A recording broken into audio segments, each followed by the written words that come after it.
के मामले में अब समाजवादी पार्टी ने कानून व्यवस्था पर सवाल खड़े किए हैं। उन्होंने कहा है जंगल राज है। उसका जवाब सदन में हमारे माननीय मुख्यमंत्री ने दे दिया और माननीय मुख्यमंत्री को धन्यवाद दूंगा कि कोई भी काम, कोई भी घटनाएं होती है तत्काल उस पर जांच होता है और जो भी उसमें दोषी पाया जाता है उसके खिलाफ कार्रवाई होती है, चाहे कितना रसूखदार हो। और ये सब जो भी आरोप लगा रहे हैं, नियमतः लोकतंत्र ये भी कहता है कि वो अपने भी गिरेबान में जाकर देखें कि उनके समय में क्या होता था और हमारे समय में क्या हो रहा है। और आज हमारे उस जो अपराध मुक्त और भय मुक्त जो वातावरण है उसमें कुछ छुटपुट जरूर ऐसी घटनाएं होती हैं और उस पर हम लोग रोक लगाने का प्रयास कर रहे हैं। और उस माहौल जो हम लोगों ने प्रदेश का खड़ा किया है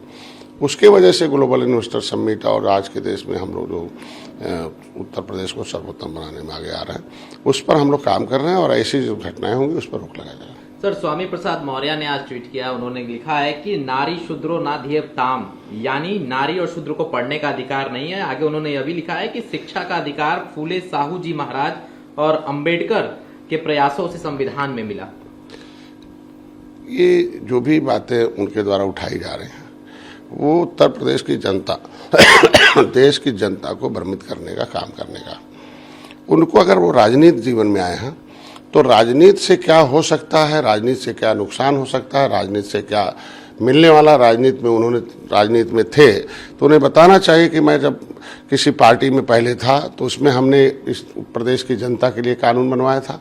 जब दूसरी पार्टी में आए जिसके ऊपर आरोप लगा रहे हैं उन्हीं के साथ रहकर 5 साल मलाई खाए हैं, 5 साल सत्ता में रहकर मंत्री रहे, तब उनको ये नहीं दिखाई दिया। अब हमें लगता है कि जहाँ जिस पार्टी में है वो पार्टी अब पार्टी नहीं है, वो पार्टी अब कोई स्कूल खोल रखा है और जिसमें ऐसा स्कूल खोल रखा है कि जो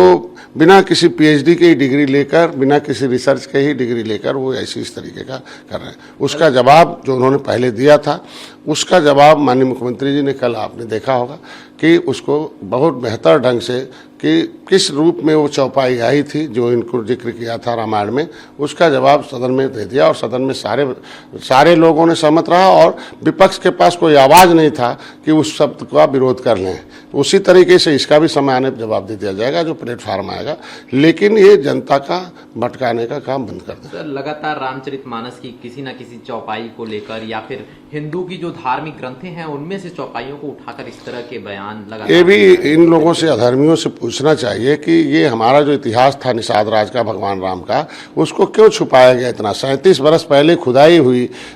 इंदिरा गांधी उस खुदाई को कराई निषाद राज के किले की, तो उसको 37 बरस क्यों छुपाया गया, क्यों नहीं छपने दिया गया, क्यों नहीं निषादों को बताया गया कि आपका निषाद राज का किला है, भगवान राम वहाँ गए थे। आज 18% आबादी इस भगवान राम और निषाद राज के उस ऐतिहासिक धरोहर और संस्कृत के द्योतक के रूप में पूजनीय हो गई है और आज के दिन में 26 मार्च को निषाद राज के किले का वहाँ एक अनावरण होगा। भगवान राम और निषाद राज का किला है, वहाँ मूर्ति लगी है 56 फुट की, उसके लिए पूरे प्रदेश की जनता आ रही है। तो ये उन जनता को भ्रम डालने के लिए उस रामायण को उन्होंने, रामायण के बारे में बता दिया कल माननीय मुख्यमंत्री जी ने कि वो कहाँ लिखा गया था, रहने वाले कहाँ के थे, वो बुंदेलखंड थे और अवधी भाषा में लिखा गया था। तो आज के दिन में वहाँ उन शब्दों का क्या मतलब है उसका जिक्र वहाँ बता दिया गया। सर, 2024 के लोकसभा चुनाव को लेकर अब नीतीश कुमार ने बयान दिया। उन्होंने कहा है कि भाजपा 100 सीटों में भी सिमट जाएगी, उससे भी कम में सिमटेगी। और उनके बयान को देखिए, उन्होंने तो कभी कहा था कि मैंने कभी जहर खा लूंगा लेकिन कभी मैं लालू के साथ हाथ नहीं मिलाऊंगा।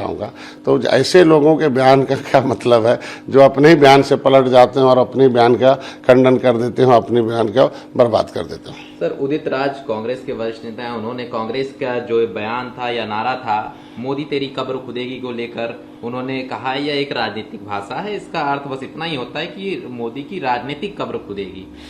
देखिए, उदित राज जी का मैं सम्मान करता हूँ